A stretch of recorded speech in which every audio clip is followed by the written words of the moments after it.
refrigerator, good size refrigerator that runs off of 12 volt.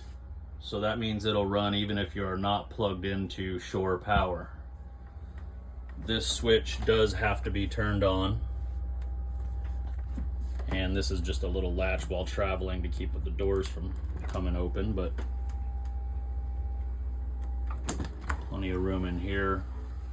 And like I said, it is off of 12 volts, so it'll run off of battery power along with the solar power without being hooked up to any kind of AC power. This little refrigerator in the outside kitchen does not run off of 12 volt, it runs off of 110.